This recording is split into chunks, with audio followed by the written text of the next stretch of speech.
Bonjour, je reçois aujourd'hui Philippe Balin, le directeur de l'association interrégionale pour personnes sourdes et malentendantes basée à Orléans et qui rayonne sur la région et au-delà de la région centre. Nous allons parler d'un projet de collaboration avec le ministère de l'île Maurice autour d'un jumelage sur le handicap international. Bonjour Philippe Balin. Oui, bonsoir. On va découvrir tout d'abord cette association. Comment et pourquoi est-elle née cette structure? Alors c'est une association séculaire, puisqu'elle a plusieurs centaines d'années, qui a été créée au départ par des religieux sur la région d'Orléans. Donc c'était une association mono-établissement. On avait essentiellement un établissement pour enfants sourds scolarisés. Donc cette association aujourd'hui a pris de l'ampleur. Elle est devenue interrégionale puisque elle accompagne, elle encadre au-delà des enfants, des jeunes majeurs, des adultes vieillissants, et qu'elle les accompagne dans tous les moments de la vie et pour toutes les personnes avec des capacités différentes d'autonomie.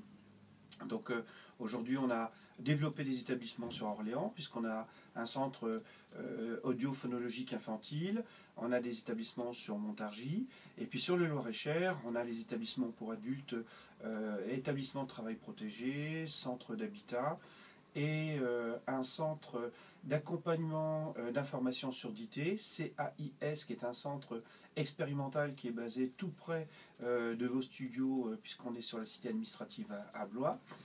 Et puis depuis peu aussi, c'est vrai que l'association a une actualité assez riche. On vient d'ouvrir un établissement sur la Nièvre, donc à Saint-Amand-en-Puisé. Alors pour ceux qui savent et ceux qui ne savent pas, c'est le pays des potiers. Et là, on a ouvert un établissement pour adultes sourds qui ne sont pas forcément en capacité de travailler. Vous animez une équipe de combien de personnes aujourd'hui à travers toutes ces structures que vous venez de décrire, Philippe Balin? Alors, on a aujourd'hui dans nos établissements et services environ 300 salariés, 300 personnes accompagnées sur 365 jours, donc ce qui explique le nombre important de salariés, et sur des modes d'accompagnement complètement différents, puisqu'on a des structures très institutionnelles, et puis on a des services plutôt ouverts, permettant à des enfants, adolescents ou jeunes adultes d'être dans leur milieu ordinaire. Vous allez mettre en place un jumelage handicap international avec l'île Maurice. Vous avez eu un contact avec un ministre de l'île Maurice via le Conseil général de Loir-et-Cher. Vous allez nous raconter un petit peu comment s'est mis en place ce projet qui prend forme. Alors c'est une vraiment très très belle histoire.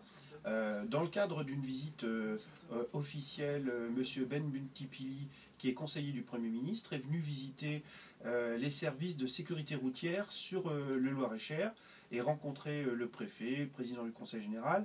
Et à l'occasion de cette visite-là, et je vous dirai pourquoi après, il a demandé s'il était possible de visiter en France des établissements spécialisés pour sourds. Et là, il a été extrêmement surpris quand le préfet lui a dit « Mais vous savez que sur le Loir-et-Cher, nous avons des établissements spécialisés pour adultes sourds. » Donc on a été sollicité par le préfet, le conseil général, pour recevoir M. Ben Buntipili et lui faire visiter nos établissements. À l'occasion de la visite des établissements et au cours d'un dîner, où dans un premier temps on a pris ça comme une politesse, M. Ben Buntipili nous a dit « Mais vraiment, les établissements sont extraordinaires et je souhaiterais qu'on puisse réfléchir à adapter un mode d'accompagnement pour des adultes sourds sur l'île Maurice. » Donc c'est vrai qu'on a échangé de manière un peu joyeuse autour du repas sur ce sujet-là, sans penser que M. Buntipili était vraiment décidé à ce qu'il y ait ce travail-là, pour la bonne raison, et j'y viens, c'est qu'il est lui-même parent d'enfants sourds, et qu'il a vraiment compris toutes les difficultés des personnes sourdes à être intégrées dans le milieu ordinaire. Donc pendant 6 mois, puisqu'il était venu en décembre, 6 mois après, on a travaillé à... Décembre 2011. 2011, absolument. On a travaillé à mettre en place un diagnostic sur l'île Maurice des modalités d'accompagnement des enfants, des adultes sourds. Donc vous êtes parti à l'île Maurice avec votre équipe, c'était en juillet dernier? En juillet dernier, nous avons fait une délégation composée d'enseignants sourds, d'un directeur général que je suis, et d'une équipe constituée de 5 à 6 personnes, la responsable du Centre d'action d'information surdité, pour au départ faire un diagnostic sur la question de la surdité. Nous avons rencontré les interlocuteurs en direct responsables de la question du handicap, les ministres de la Sécurité sociale, le ministre de l'Éducation nationale, le Premier ministre, l'ambassadeur de France, qui nous ont demandé de faire un travail bien au-delà de la question de la surdité, plus sur le handicap en général. Donc on a remis notre premier rapport à l'issue de ce départ sur l'île Maurice, un rapport d'une 150aine de pages, qui était un travail sur le diagnostic et également sur les perspectives d'amélioration des dispositifs permettant d'encadrer, d'animer des personnes en situation de handicap.